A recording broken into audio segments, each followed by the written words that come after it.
Me and my girlfriend have never fought, we get along fine. We have been living together for 9 years now, and have been dating for 12 years. We have a healthy sex life, we both have decent jobs that bring in decent money. In the past we talked about marriage a lot and would often joke about what our wedding would be like. Yes, I know how stupidly lame this sounds, however we always agreed we needed to settle down first. We bought a house about 1.5 years ago, and were finally able to settle down. Our work schedules normalized, we were able to remove a huge waste of time from commuting. And we were finally able to take various activities after work, e.g., dancing classes, cooking classes, etc. We were able to finally settle down. Finally we decided to take a week off and unplug on the week of 12-year anniversary. She wanted to go camping and hiking, and do the things we used to do when we were first dating. Unbeknownst to her, I secretly decided to pick the exact same area where we met to do our hiking / camping trip. 2 weeks ago as we are leaving she realizes where we are going and becomes ecstatic, and gushes about how romantic I am. More or less everything seems perfect. We do our hike, and we unpack, set up, and by sundown everything feels perfect. So I decided to pop the question. This is where everything kind of falls apart. I ask her, and she just says no. We literally went from I love yous to the single most awkward silence I have ever had in my life in the time span of about a minute. We sat there kind of not saying anything before she says she is tired and goes to bed. She basically proceeds to cry herself to sleep while I sat there doing nothing. I basically didn't sleep, and the next morning, she says she wants to go home. So we pack up and have a really awkward 3-hour hike back to our car. There were a few times where things kind of felt normal and we were joking around like we used to be for a bit. On the way back home, we are talking and chatting normally, but it just feels awkward. At one point we stopped for coffee, and asked if she wanted to talk about what happened, and all I got was a curt no. This is followed by another extremely long silence for the rest of the drive home. We finally get home and I unpack everything while she goes off to bed. She is going to bed. Cue more crying. I tried really hard to talk to her, but she pretty much told me that she just needs time to be alone and think. The next day she tells me she is going to take some time and see her family, which is literally on the other side of the country.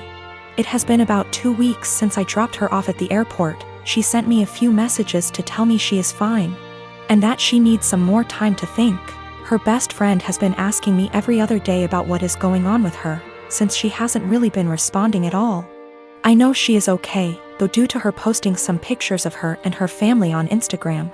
But it just feels really weird. I am an absolute giant mess. I just don't quite understand what is going on. None of my friends have really offered me anything of value. I just feel if I didn't ask the question everything would be absolutely fine, and I don't really understand what is going on. I keep wanting to grab her laptop to try and figure out anything. I am not close to her parents at all, but I trust her and want to respect her space, but I don't know when she is coming back. I even sent her a message this morning, and I know she saw the message and received it, but hasn't replied. Also, her work has called me this morning asking about where she is. Apparently she had taken an extra week off last week, but she was supposed to be in yesterday. Now everything feels like it is falling apart and I have no idea what to do. The reason why it took so long for us to get married is we both agreed we wouldn't move to the next step until we finished the following. We both finished school. For her that wasn't until 2 years ago. We both had stable jobs. We had a place where we could agree would be good enough to take stuff to the next step. We both had decent working hours. For a long time she was doing her residency and we more or less worked opposite shifts.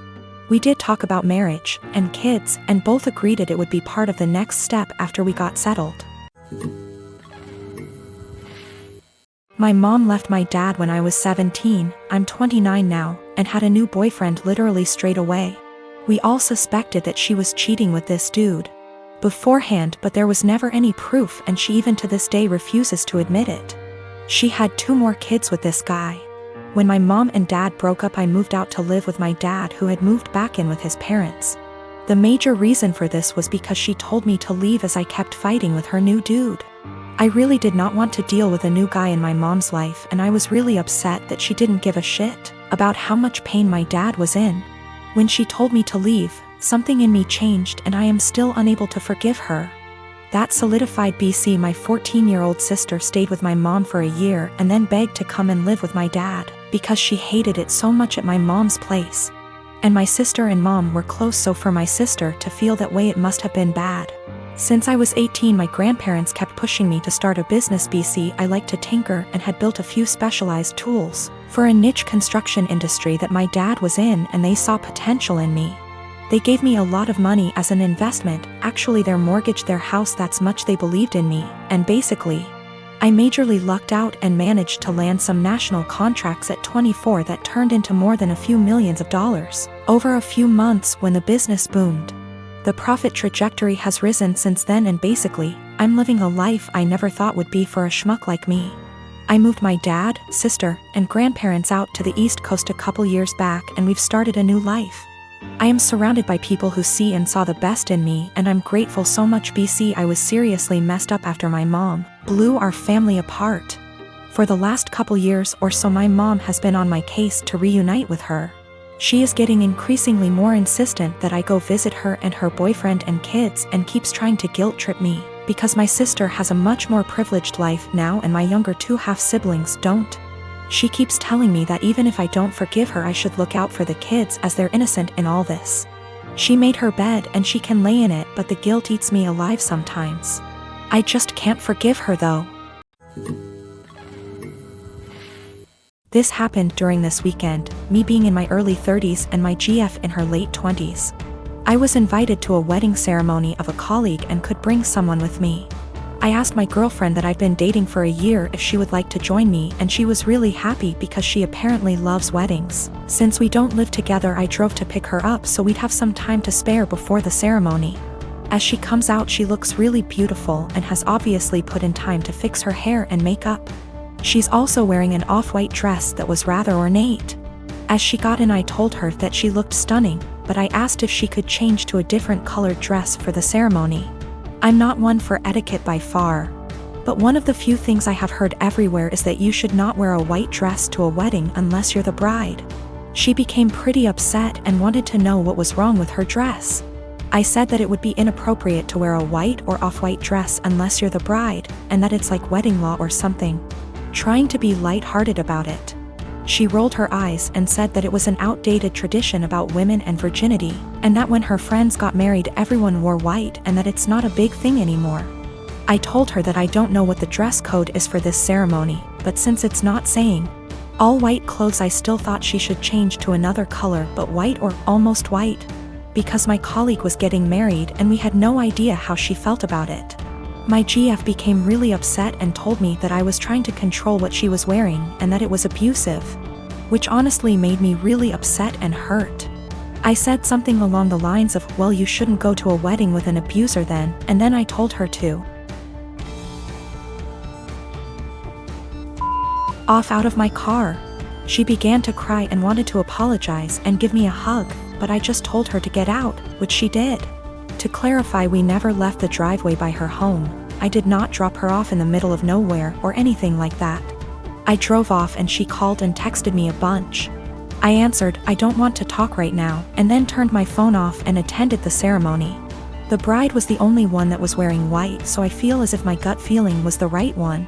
When I got home, my phone had blown up by texts from her and her best friend saying that I was being inconsiderate and controlling, and should apologize for my behavior.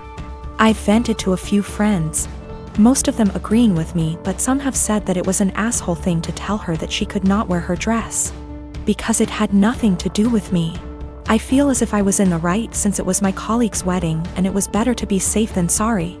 But I'm also not sure if I was being an asshole about the situation. My girlfriend found out about the thread, don't know if she knew my handle, or just found it, and we talked over the phone. She apologized and I apologized, and it was a pretty good talk. She asked if she could come over, and I said no, and that it would be best for us to go our separate ways. She got upset and asked why I wouldn't even try to work it out. I basically just said good. Bye. And then she said my was small, which actually made me laugh after what had been a pretty mature conversation, and then she hung up. I'm pretty sad about it. She really made me feel happy.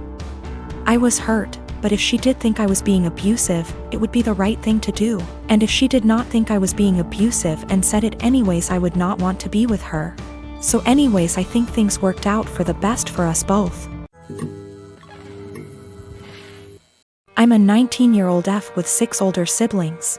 My parents spent most of my childhood spending money they didn't have on my siblings, so by the time I hit my teenage years, I realized I was probably going to have to fend for myself financially when I turn 18. I started babysitting and doing odd jobs around my neighborhood when I was 14, and eventually got part-time jobs during the school year. By the time I was 16, I was working 3 jobs in the summer and 2 in addition to school. When my parents told me they couldn't pay for college, I'd already earned enough, along with scholarships, to be able to put myself through college and have plenty left over. I've continued to work during the school year, and have been able to make money during quarantine by tutoring online.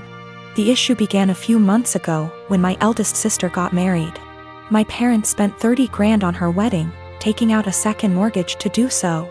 To make matters worse, my dad was furloughed 6 days after the wedding.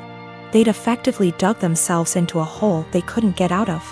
2 weeks ago, my mom texted me for the first time since the wedding.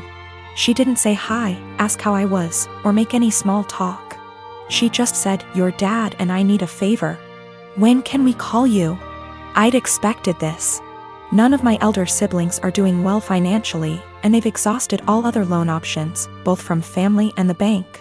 I figured they would text me, ask me to loan them a few thousand, and promise to pay it back when they could figure things out. I was absolutely willing to pitch in a few thousand, and had even considered giving them some of my tutoring jobs so they could make some extra cash. I was not, however, expecting them to demand I give them all the money, close to $40,000. I'd made from the ages of 14 to 18. The exact statement my mom had made was, "You made that money under our roof. We were the ones who allowed you to work, so you only have it because of us anyway. We bought you food and clothes for 18 years. That money is only a fraction of what you owe us," and so on. I said that food, clothes, and shelter were the very minimum. It's what they signed up for when they chose to become parents. I didn't ask for any of it, etc. They responded by telling me that if it wasn't for them, I wouldn't have the life I have today. I said they were being ridiculous, and hung up. Since that day, both, along with 2 of my siblings, have continuously hounded me about giving them what is rightfully theirs. My siblings, who have never been asked to give them money, are still professing that it's my job as their kid to take care of them. I told them they wouldn't see a cent of my hard-earned money, and have no right to make such a request. I'm torn. I feel awful for refusing to help them out, but on the other hand, this was their fault. I feel I shouldn't be responsible for fixing their mess.